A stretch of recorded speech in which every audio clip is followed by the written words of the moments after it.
અકસ્માત સર્જાયો હોય કે ઘરમાં રહેલા કોઈ પણ વ્યક્તિને જો ઇમરજન્સી સારવારની જરૂર પડી હોય તો સૌથી પહેલા મદદે પહોંચતી હોય છે 108ની સેવા। 108 દ્વારા અત્યાર સુધીમાં ઇમરજન્સી સેવા પૂરી પાડી હજારો લોકોનો જીવ બચાવવામાં આવ્યો છે, પરંતુ જામનગરમાં આ જીવન રક્ષકોની જ ઘોર ઉપેક્ષા થઈ રહી છે। સૌથી પહેલા આ દ્રશ્યો જુઓ।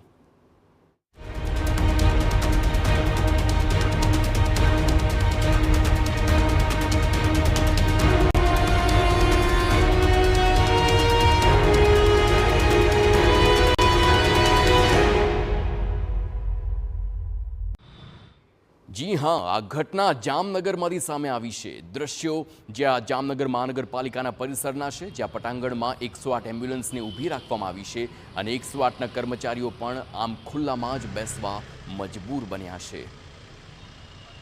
छतना नामे माथे मात्र वृक्षनो छायो छे। काळजाळ गरमी होय तोय हवामां गण्या गांठिया पंखा होय छे। ठंडी होय के वरसादी माहोल होय, 108ना कर्मचारीओ माटे हाल तो आज मात्र विसामो छे।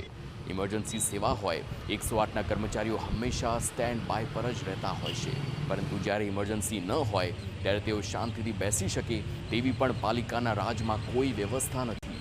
हकीकतमां कर्मचारीओ जे ऑफिसमां बेसता हता तेनुं डिमोलिशन हाथ धरायुं छे। नवी ऑफिस क्यारे बनशे ते खबर नथी, परंतु छेल्ला 4 महीनाथी 108ना कर्मचारीओ आवी ज रीते हालाकी भोगवी रह्या छे।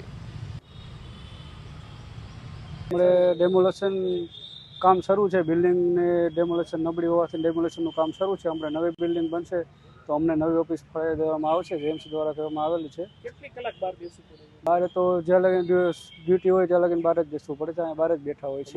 સતત સ્ટેન્ડ બાય રહેવાનું? હા, સતત તમારા માટે કોઈ વૈકલ્પિક વ્યવસ્થા નથી? સતત સ્ટેન્ડ બાય રહેવું પડે। ઇમરજન્સી સર્વિસ છે એટલે ગાડીમાં બેસવું પડે છે। ઇમરજન્સીમાં નીકળવું પડે છે તે માટે સતત બહાર જ બેસવું પડે છે ગાડી।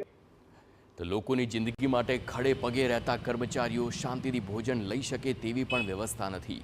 નવી ઓફિસ તૈયાર ન થાય ત્યાં સુધી 108ના કર્મચારીઓ માટે વૈકલ્પિક વ્યવસ્થા શા માટે નથી કરાઈ તે સૌથી મોટો સવાલ છે।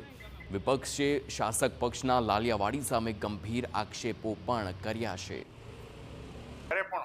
જામનગરમાં કોઈ પણ આપત્તિ હોય, અકસ્માત હોય કે કુદરતી હોનારત હોય ત્યારે 108 ખડે પગે હોય છે। છતાં પણ આ મહાનગરપાલિકામાં છેલ્લા 30 વર્ષથી આ ભાજપનું શાસન છે જે આ વોરિયરની કદર નથી કરતી, તો આ આમ જનતાની ક્યારે કદર કરે?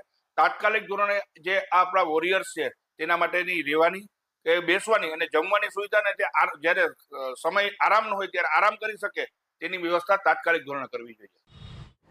ડ્યુટી હોય ત્યાં સુધી 108ના કર્મચારીઓ આમ જ આવી જ રીતે રહેવા મજબૂર બને છે। 108ના પાયલટ મોટાભાગે એમ્બ્યુલન્સની અંદર જ સમય વિતાવે છે।